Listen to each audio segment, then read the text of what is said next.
You know that feeling when you touch something hot or something ice cold? It seems super simple, right? But the physics behind what's actually happening, well, that's a whole fascinating story about energy on the move.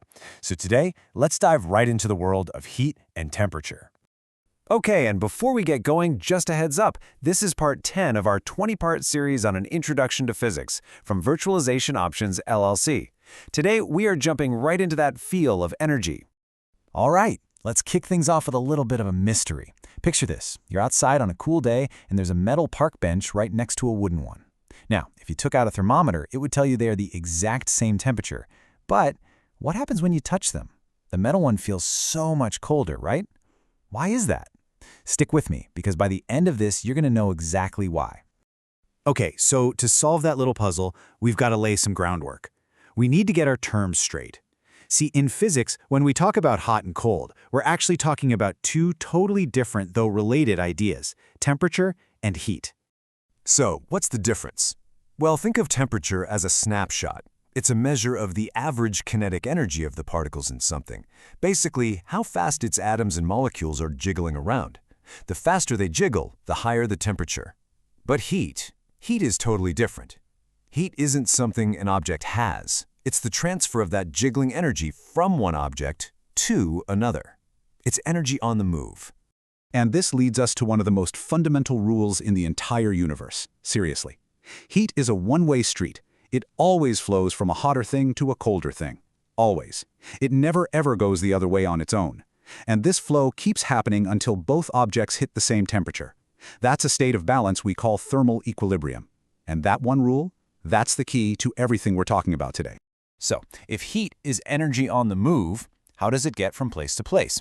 Well, there are three main paths. The first one is the most obvious, the most direct. It happens through touch. Physicists have a name for this, and it's called conduction.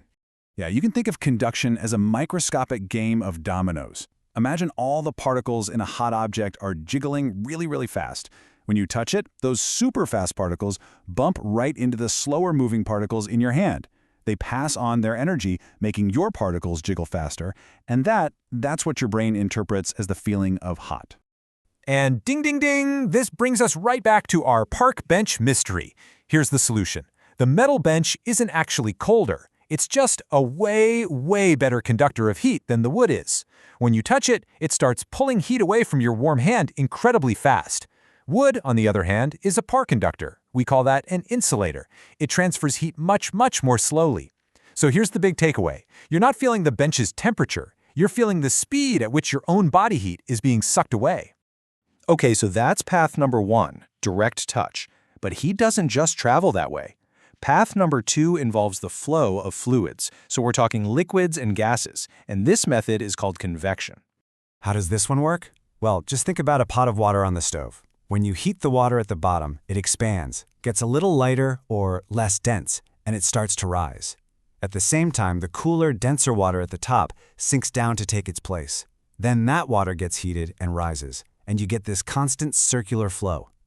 This movement is called a convection current, and it's basically a moving conveyor belt for heat. And you see convection everywhere. You know, a convection oven isn't just hot inside. It has a fan to circulate that hot air all around your food. That's convection. When you boil pasta, you're literally watching convection currents churn that water. And on a gigantic scale, this very same principle is what drives the weather patterns in our atmosphere and the massive currents in our oceans. All right, we've got touch, we've got flow. What's left? Well, the third and final path for heat transfer is maybe the weirdest of them all. It's kind of mind-bending because it doesn't need any physical contact.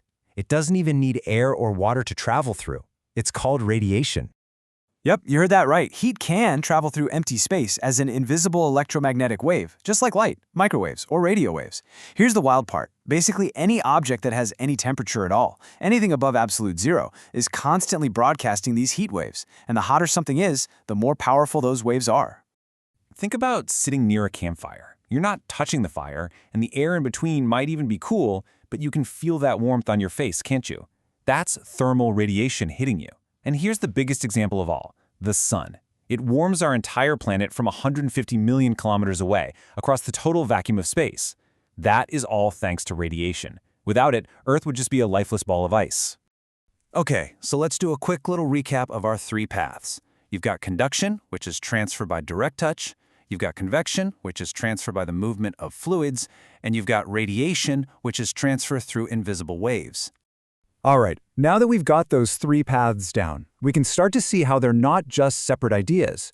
They're working together all the time, everywhere, shaping pretty much everything around us. Take your refrigerator. It's basically just a heat pump. It uses all three methods to grab heat from inside and dump it outside. Or how about a thermos? A thermos is an amazing piece of engineering designed to stop all three paths. The vacuum between the walls stops conduction and convection, and that shiny silvery lining, that reflects thermal radiation right back out. And on the biggest scale, our planet is livable because of a delicate balance between the sun's radiation coming in and the Earth's own heat radiating back out into space. So all of this leaves us with one last, kind of huge question to chew on. We've learned that heat has this unbreakable rule. It always flows one way, from hot to cold. So, if that's true for the whole universe, on a cosmic scale, where is all that energy going in the end? What does that final destination look like? Definitely something to think about.